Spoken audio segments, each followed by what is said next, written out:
International youth day समस्त को youth तरफ हार्दिक अभिनंदन।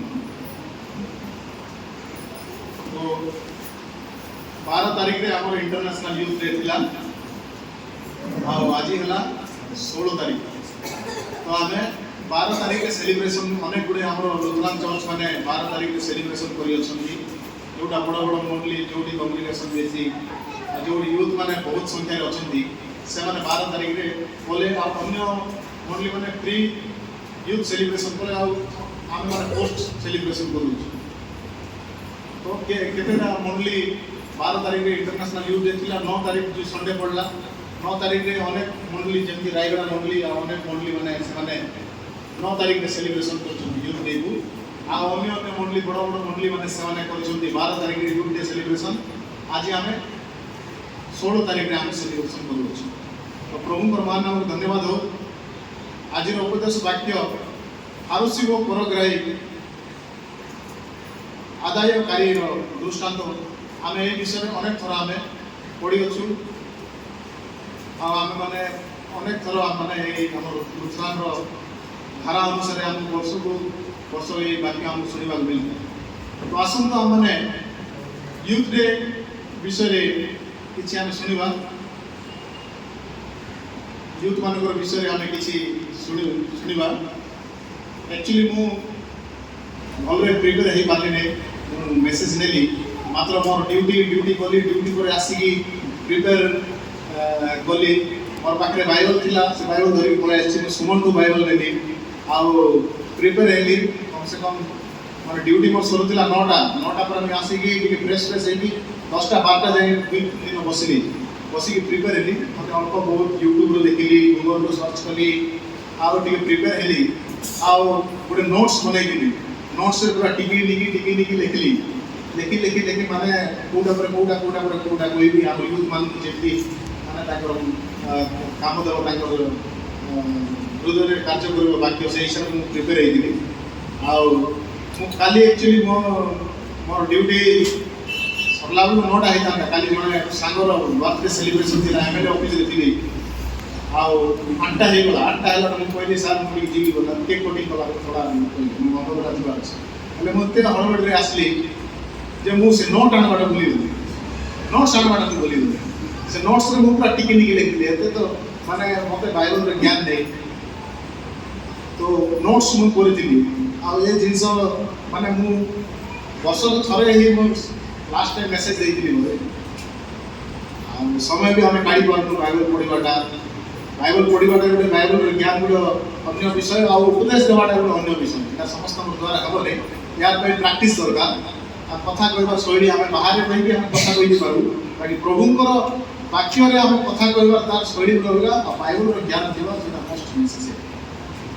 तो मुझे नोट्स भी कर नोट्स भी नहीं आसपारे मुझे आसली ट्रेन में बसली माने ट्रेन भी 10 मिनिट्स था और खाई दे आसली प्लेटफॉर्म में न चढ़ी ट्रेन मैंने पूरा डे आसली ट्रेन में बसला पर मु ट्रेन छाड़ा जगहपुर आसला मन पकड़ी मोर नोट्स आन केमती करी उल्ले पड़ी नोट्स आनी राति ट्रेन आनी नहीं था जहाँ भी हो मन प्रार्थना कली मोबाइल ही बाइबल पढ़ा स्टार्ट कली ट्रेन रे ही बाइबल पढ़ा स्टार्ट कली रीमा को कहली कि एमती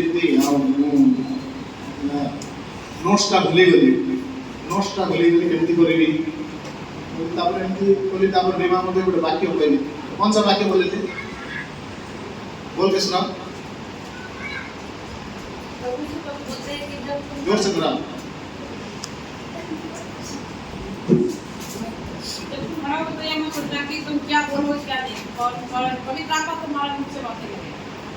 तो रीमा सहित कथा लगा मत से कहले कि माने जिते बड़े तुम छिड़ा हो प्रभुंर उद्देश्य तो पवित्र आत्मा चालन कर तो मत से वर्ड सुनिक मत टिके माने रिलैक्स लागला मुझे भावली मेसेज देवी कि नहीं भावुली तार मेसेज देवी कि नहीं मेसेज न दे जॉनसन अच्छी जॉनसन दे नहीं जहाँ भी हो मो टिके मेसेज देवी गोटे 2टा वर्ड है कहबी बोली माने आउ थोड़ा स्टार्ट कर से ट्रेन रे बसिकी आ आसली टोटाल समय मिलाने ରୋଷେଇ ଏଇଟା କରି ଆଉ ମୋର ଦ୍ୱାରା ଭୁଲ ହେଲେ ମୋତେ କ୍ଷମା କରିବେ। ନେକ୍ସଟ ଟାଇମ୍ ବହୁତ ଭଲରେ ପ୍ରିପେୟାର କରିବି। ବଟ୍ ଏବେ ମଧ୍ୟ ମୁଁ କିଛିଟା ମାନେ ପ୍ରିପେୟାର କରିଅଛି। ତ ଆମେ ସର୍ବପ୍ରଥମେ ଆମେ ଦେଖିବା ତ ପ୍ରତ୍ୟେକ ବର୍ଷ ଇଣ୍ଟରନ୍ୟାସନାଲ ୟୁଥ୍ ଡେର ଗୋଟେ ଗୋଟେ ଥିମ୍ ଥାଏ। ତ ଆଜିର ଥିମ୍ ଆପଣମାନେ ଦେଖୁଥିବେ different context common expression. Different context लिखाई है देखो डिफरेंट कॉन्टेक्स्ट कॉमन एक्सप्रेशन। तो प्रत्येक वर्ष गोटे गोटे थीम थाए अन्य अन्य अन्य थीम थाए। तो यही वर्ष यूथ मान यही थीमटा अच्छी आ थीम है साधारण आम खाली क्रिश्चियन मान यहाँ समस्त इंटरनेशनल यूथ माने समस्त सब यूथ में। तो आम ये कॉन्टेक्स्ट को भी देखा आमे आम आम आम पाई कौन अच्छी बाइबल प्रभु आमको कौन देइछथि वाक्य आमे से जिंस को आमे बाइबल माने। तो आसंतो हम माने a different context common expression रो अर्थ आमे बुझिबा। यार अर्थ हला डिफरेंट कॉन्टेक्स्ट माने भिन्न भिन्न परिस्थिति भिन्न भिन्न पृष्ठभूमि लोक मान रहा स्थान परिवेश संस्कृति जीवन शैली कि आर्थिक स्थिति अलग अलग हो पारे। कॉमन एक्सप्रेशन यार अर्थ है समान आकांक्षा समान इच्छा एत सब भिन्नता सत्वे समस्त मूल सपन आशा कि लक्ष्य प्राय समान थाए। जेपरी सुख शांति सफलता उन्नति निज परिवार पाई एक भल भविष्य यही वाक्यांशर मूल भावना होची आमर जीवन यात्रा कि परिस्थिति अलग अलग हो पारे किंतु आमर समस्त सपन और लक्ष्य एक। तो आम यहाँ कौन बुझीपार्छु ये डिफरेंट डिफरेंट कॉन्टेक्स्ट माने भिन्न भिन्न परिस्थिति भिन्न भिन्न पृष्ठभूमि माने किए गाँव आसी किए सहर आसी किए टाउन आसी मात्र यूथ मान से कौन रोचे आजिकल जेनेरेशन यूथ मैंने से स्वप्न था कि आम केमी आगे बढ़ू किए पाठ पढ़ा आगे बढ़े किए बिजनेस रे आगे बढ़े किए बापा लेगेसी जमी कि बापा बिजनेस को आगे बढ़े समस्त से गाँव आसी से स्वप्न नहीं जे सहर में अच्छी से स्वप्न नहीं। तो आशा आकांक्षा समस्त आकांक्षा अच्छी आशा अच्छी कि आम आगे बढ़ा माने यही वर्ष थीम अच्छी इंटरनेशनल माने आम आगे बढ़े। ठीक अच्छे यार मीनिंग है different context and common expression. तो आम ए जा बाइबल को बाइबल कहानी देखा।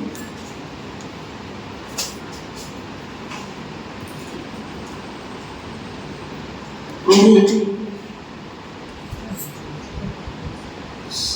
सब बेले से यौवन अवस्था को भी माने से यौवन काल से प्रभु हमको देखते कि यौवन काल से मोर प्रति अच्छी आम देखा ये समय बाइबल आम देखा आदि पुस्तक तार 5 रो 1 पर्व टी पढ़ु।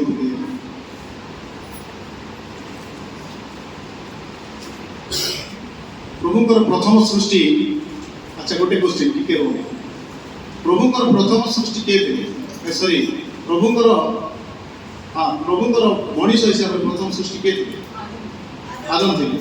आदम को जिते सृष्टि करते प्रभु से क्यों अवस्था सृष्टि करते नहीं माटी करते क्वेश्चन टी बुझे छुआ आकार करते ना यौवन आकार करते ना वृद्ध आकार यौवन आकार करते। तो प्रभुंकर प्रथम सृष्टि यौवन आकार पढ़तु आदि पुस्तक तार 5 में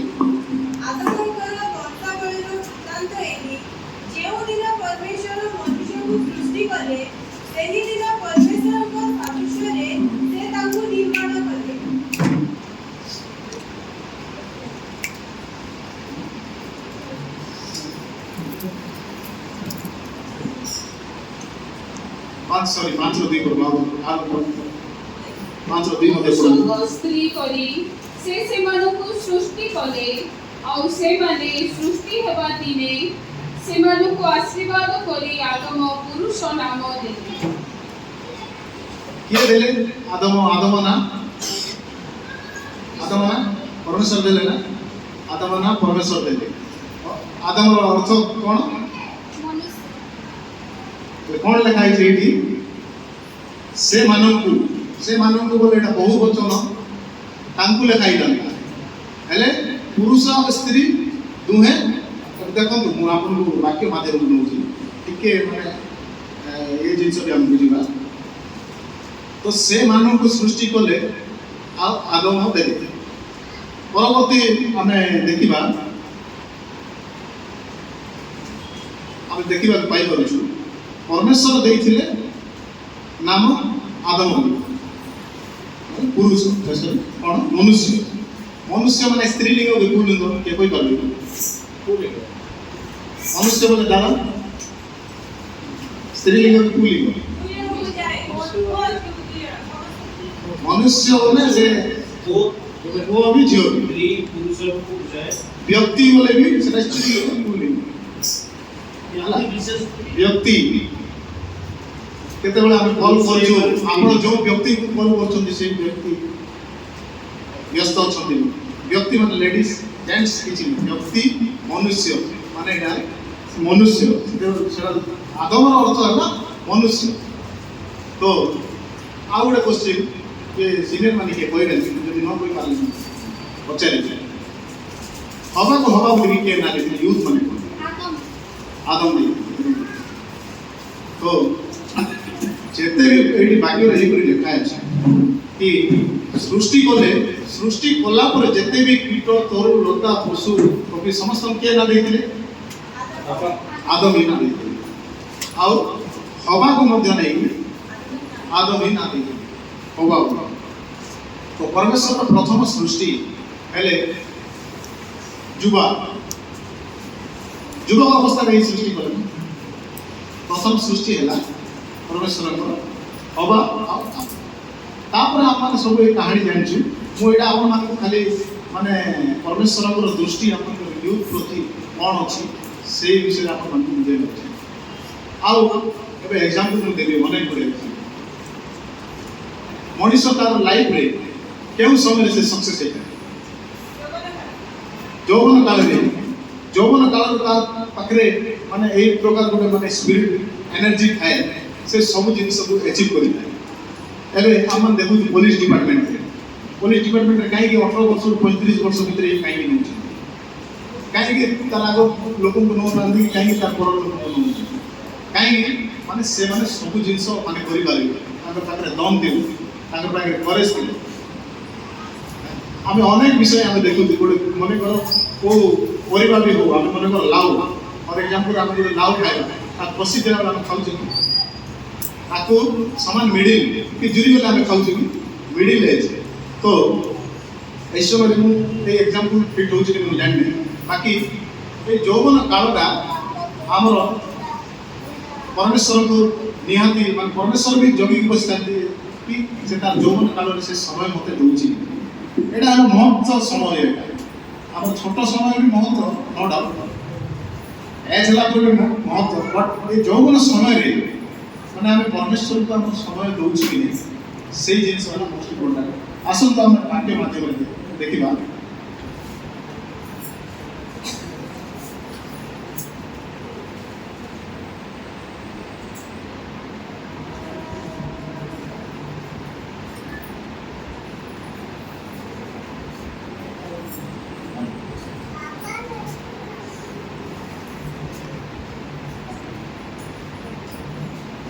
ଆଉ ଗୋଟେ କାହାଣୀ ଆମମାନେ ଶୁଣିଅଛୁ,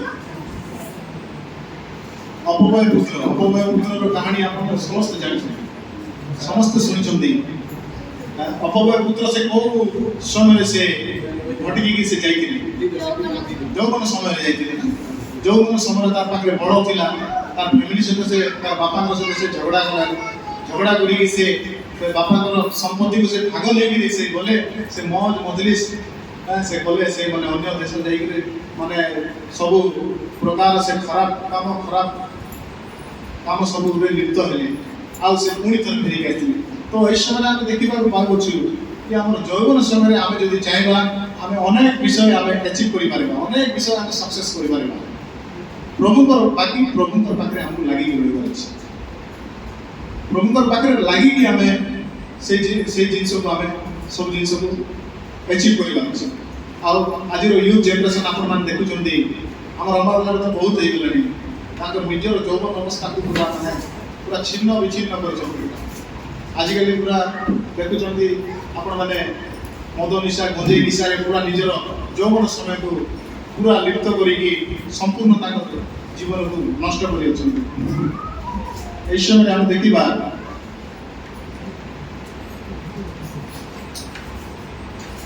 उपदेशक 12 पढ़े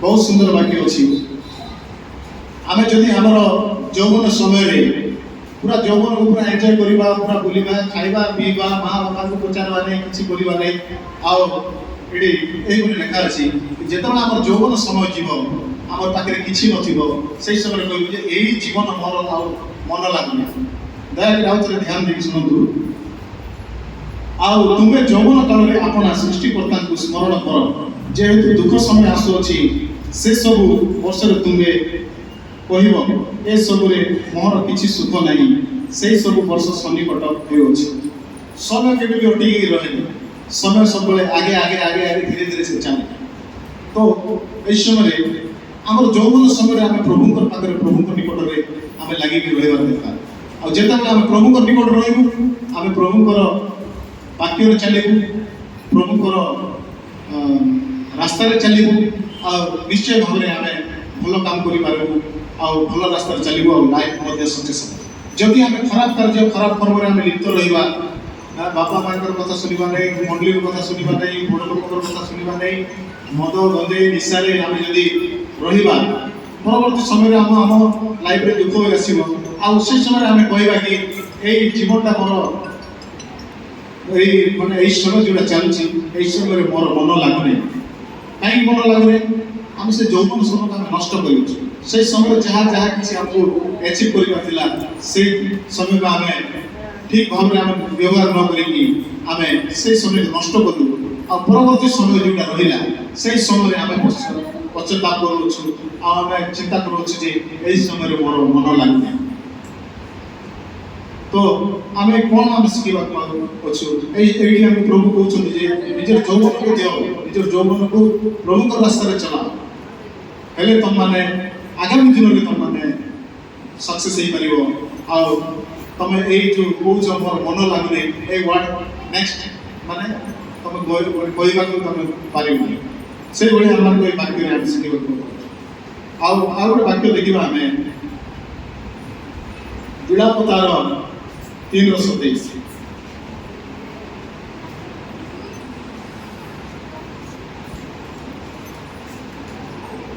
सॉरी प्रथम तिमोथी 4:22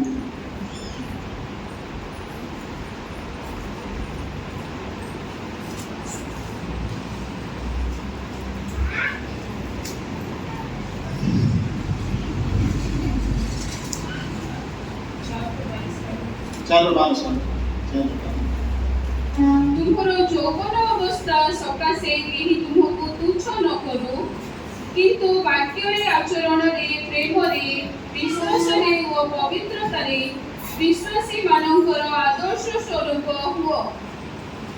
धन्यवाद। तो इस समय वाक्य लिखा अच्छी तुमर जौवन अवस्था सकाशे कई तुमको तुच्छ न करू किंतु वाक्य आचरण प्रेम विश्वास वो पवित्रता विश्वासी मान उदाहरण स्वरूप हुआ। तुम जौवन अवस्था सकाशे कहीं तुमको तुच्छ न करू ମାନେ ଆମେ କେମିତି ରହିଲେ ଆମକୁ କେହି ତୁଚ୍ଛ ନ କରିବେ। ଯଦି ମୁଁ ମଦ ପିଉଥିବି, ଯଦି ମୁଁ ଗାଡ଼ି ଗଲଜ କରୁଥିବି ଯୌବନ ଅବସ୍ଥାରେ, ଯଦି ମୁଁ କାହା ସହିତ ହେଲେ ସାଙ୍ଗ ହେବାକୁ ଯିବି, ନ ହେବା କାମଟା କରୁଥିବି, ସେମାନେ ତ ମୋତେ ତୁଚ୍ଛ କରିବେ ନା। ତୁଇ ଯା, ତୁଇ ଆମ ସହିତ ମିଶିଲେ, ତୁ ତୋର କାମରେ ଯା, ତୁଇ ଏଇଠି ଏଇ ପ୍ରକାର ଲେଖା ଅଛି କି ଆମେ ଆମର ଯୌବନ ଅବସ୍ଥାରେ ଆମେ କୌଣସି ଖରାପ କାର୍ଯ୍ୟ ଖରାପ କର୍ମରେ ଆମେ ଲିପ୍ତ ନ ହୋଇ, ଯେମିତି ଘୃଣାର ଯଜ୍ଞ ଆମେ ନ ହୋଇ ଜଣଙ୍କର ଭଲ କାମରେ ଆମେ ଲାଗିବା, ପ୍ରଭୁଙ୍କର ବାକ୍ୟରେ ରହିବା। ଏଠି ଲେଖା ଅଛି ଯେପରି କିନ୍ତୁ ବାକ୍ୟରେ, ଆଚରଣରେ, ପ୍ରେମରେ, ବିଶ୍ୱାସରେ ଓ ପବିତ୍ରତାରେ ବିଶ୍ୱାସୀ ମାନଙ୍କର ଉଦାହରଣ ସ୍ୱରୂପ। ଯଦି ଆମେ ବାକ୍ୟରେ, ବିଶ୍ୱାସରେ, ପବିତ୍ରତାରେ ଆମେ ଯଦି ରହିବା ତ ଆମେ ଉଦାହରଣ। ଫର ଏକ୍ଜାମ୍ପଲ ଆମର ଚର୍ଚ୍ଚରେ କେହି ଜଣେ ଅଛି ବହୁତ ସୁନ୍ଦର ବାକ୍ୟ ଆଉ ତାର ଦୈନନ୍ଦିନ ଜୀବନରେ ସେ ମାନେ ପବିତ୍ରତାରେ ସହିତ ବିତଉଛି, ପ୍ରଭୁଙ୍କର କାର୍ଯ୍ୟରେ ସେ ଉଦାହରଣ ହେବ। ସେ ଆମମାନେ କହିବୁ ଦେଖ ସେ କେମିତି ତା ପାଖରେ ବାଇବଲ ଜ୍ଞାନ ଅଛି, ଦେଖ ତାପରେ କେମିତି ପବିତ୍ରତା ଅଛି, ସେ କେବେ ବି ଖରାପ କାମ କରୁନାହିଁ, ସେ କେବେ ବି ମନ୍ଦ କାର୍ଯ୍ୟରେ ଲିପ୍ତ ହଉନି। ସେ ଉଦାହରଣ ସ୍ୱରୂପ ସେଇଭଳି ଆମମାନଙ୍କୁ ହେବାର ଦରକାର। ଏମିତି ନ ହେବା କି ଯୌବନ କାଳରେ ତୁଚ୍ଛର କାରଣ ଆମେ ନ ହେବା। ତ ଆମେ ଆଜି ଧ୍ୟାନ ଦେବା କି ଆମମାନଙ୍କର ଯଦି କିଛି ବି ଆମର ଯଦି ଭୁଲ ଅଛି, ତ୍ରୁଟି ଅଛି ଆମର ଏଇ ଯୌବନ କାଳରେ, ତ ଆମେ ସେଇ ଜିନିଷକୁ ଆମେ ପରିତ୍ୟାଗ କରିକି ଆମେ ପବିତ୍ରତା ସହିତ, ଆମେ ଆଚରଣ ସହିତ ଓ ବିଶ୍ୱାସର ସହିତ ଆମେ ଜୀବନକୁ ଆଗେ ବଢ଼େଇବା। ଆଉ ଯେମିତିକି ଉଦାହରଣ ସ୍ୱରୂପ ହେବା, ଆମକୁ ଦେଖିକି ଅନେକ ଲୋକ ଯେ ପ୍ରେରଣା ପାଇବେ ଆଉ ସେମାନେ ତାଙ୍କର ଜୀବନ ମଧ୍ୟ ବଦଳାଇବେ। ଆମେ ଆଉ ଗୋଟେ ବାକ୍ୟ ଦେଖିବା, 2 ତିମୋଥୀ 2:22। କିନ୍ତୁ ତୁମେ ଯୌବନ କାଳର ଅଭିଳାଷରୁ ପଳାୟନ କରି ଯେଉଁମାନେ ଶୁଚି ହୃଦୟରେ ପ୍ରଭୁଙ୍କ ନିକଟରେ ପ୍ରାର୍ଥନା କରନ୍ତି, ସେମାନଙ୍କ ସହିତ ଧାର୍ମିକତା, ବିଶ୍ୱାସ, ପ୍ରେମ ଓ ଶାନ୍ତିର ଅନୁଗାମୀ ହୁଅ। ବହୁତ ସୁନ୍ଦର ବାକ୍ୟ ଏଇଠି ଆମେ ଶୁଣିବାକୁ ପାଉଛୁ। କିନ୍ତୁ ତୁମେ ଯୌବନ କାଳରେ ଅଭିଳାଷରୁ ପଳାୟନ କରି ଯେଉଁମାନେ ଶୁଚି ହୃଦୟରେ ପ୍ରଭୁଙ୍କ ନିକଟରେ ପ୍ରାର୍ଥନା କରନ୍ତି, ସେମାନଙ୍କ ସହିତ ଧାର୍ମିକତା, ବିଶ୍ୱାସ ଓ ପ୍ରେମ ଓ ଶାନ୍ତିର ଅନୁଗାମୀ ହୁଅ। ତ ଆମେ କ'ଣ ଏଇ ବାକ୍ୟରେ ଆମେ ଶିଖିବାକୁ ପାଉଛୁ କି ଆମେ ସାଙ୍ଗସାଥିରେ ମଜା ମଜଲିସ୍ କରିବାଟା, এই ଜିନିଷକୁ ପରିତ୍ୟାଗ କରିକି, এই ଜିନିଷ ଯାକ ନ କରିକି ଆମେ ଯେଉଁମାନେ ପ୍ରଭୁଙ୍କର କାର୍ଯ୍ୟରେ ଲିପ୍ତ, ଯେଉଁମାନେ ପ୍ରଭୁଙ୍କର ବାକ୍ୟରେ ଲିପ୍ତ, ଯେଉଁମାନେ ପ୍ରଭୁଙ୍କର ଗୀତ ଗାନ କରନ୍ତି, ସେମାନଙ୍କ ସହିତ ନିଜର ସମୟକୁ ଆମେ ବିତେଇବା ଦରକାର। ଆମକୁ ଜଗତର ଅଭିଳାଷ, ଜଗତର ମନ୍ଦ କାର୍ଯ୍ୟକୁ ଦୂରେଇ କରିକି ଆମେ ପ୍ରଭୁଙ୍କର କାର୍ଯ୍ୟରେ ଲିପ୍ତ ହେବା ଦରକାର। এই ବାକ୍ୟରେ ଆମକୁ ଶୁଣିବାକୁ ମିଳିବ। ତାପରେ ଶେଷରେ, ମୁଁ ତ ଏତେ ପ୍ରିପେୟାର ହେଇନି, ବହୁତ ସୁନ୍ଦର ବାକ୍ୟ ଗୋଟେ ଅଛି। ଶେଷରେ ମୁଁ ସେ ବାକ୍ୟ ଦେଇକି ମୁଁ ସମାପ୍ତ କରିବାକୁ ଚାହେଁ। जिरिमिया 17:7 और 8 हिंदी में पढ़ो। हिंदी में पढ़ो। यिर्मयाह नबी की पुस्तक 17वां अध्याय उसके 7 और 8।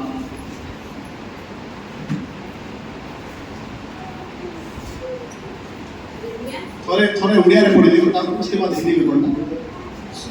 जिरिमिया 17:7 और 8 की लाउडली पढ़ियो। जो मनुष्य सदाप्रभु को ऊपरे निर्भर करे पुणी सदाप्रभु जहार विश्वास भूमि अटंती से धन्य, कारण से जल निकटरे रोपित और नदी कूलरे विशुद्ध मूल वृक्ष तुल्य हब और ग्रीष्म उपस्थित हेबा बेले से भय करिब नाही, मात्र ताहार पत्र सतेज हब आउ अनावृष्टिर वर्षरे से चिंतित हब नाही, कियबा ताहार फल फलिबा निवृत्त हब नाही। धन्य है महापुरुष जो यहोवा पर भरोसा थोड़ा लाउड में पढ़ो, खड़े होकर, थोड़ा आवाज करके पढ़ो। धन्य है वह पुरुष जो यहोवा पर भरोसा रखता है, जिसने परमेश्वर को अपना आधार माना हो। वह उस वृक्ष के समान होगा जो नदी के किनारे लगा हो और उसकी जड़ जल के पास फैली हो। जब धूप होगी तब उसको ना लगेगी, उसके पत्ते हरे रहेंगे और सूखे वर्ष में भी उनके विषय में कुछ चिंता ना होगी, क्योंकि वह तब भी फलता रहेगा। धन्यवाद। बहुत सुंदर वाक्य ए वाक्य मु अनेक थर शुणी था मत बहुत माने पसंद लगे। तो ये वाक्य आम बुझा ये 7 पर्व लिखा अच्छी 17:7 जो मनुष्य सदा प्रभु को ऊपर निर्भर करे पुणी सदा प्रभु जार विश्वास भूमि अटंती से धन्य, कारण से जल निकट रोपित हो नदी कूल विस्तृत मूल वृक्ष तुल्य हम। तो जो लोक प्रभु को ऊपर विश्वास रखे प्रभु को वाक्य चले तांको केबे मध्य असुविधा हेबनी। यही प्रकार एग्जाम्पल आमको देइछंती उदाहरण कि आमे सही प्रकार वृक्ष हवा जो वृक्ष की नदी कूल रे लागी आ तार चेर पूरा माने पूरा तळ जाय जाइछि, नदी कूल रे लागी आ तार चेर पूरा तळ जाय जाइछि, माने कि यही प्रकार हबो जे कि प्रभु ऊपर निर्भर कर प्रभु को ऊपर भरोसा निर्भर आ प्रभु को वाक्य चाहिए। बहुत सुंदर वाक्य ध्यान दिलु माने यही प्रकार प्रभु ऊपर निर्भर और भरोसा करने लोक प्रभु वाक्य चलिया लोक से यही प्रकार वृक्ष हम कि से नदी कूल लगी से गछ जो गछ तार चेर पूरा माने पूरा गभीर जाइए से केबे ताको वर्षा हेले प्रोब्लेम हम नहीं कि खरा मास होगी जदि दुर्भिक्ष हो गले प्रोब्लेम हम से सही प्रकार ही फल देव से वर्षा हेले सही फल देव आउ से खरा हेले सही फल देव पानी ताकू माने से पानी पाखे अच्छी से भाया आम यार एग्जाम्पल है कि आम प्रभु पाखे जो निर्भर प्रभु पाखे आम जो भरोसा करवा तो आम प्रभु पाखे आम रहा ना आमको केबे हेले आमको ना असुविधा हम ना कौन सी प्रकार त्रुटि हम यही वाक्य मर्म है। तो आसतु ये वाक्य आपण मन में कार्य कर आशा कर। धन्यवाद।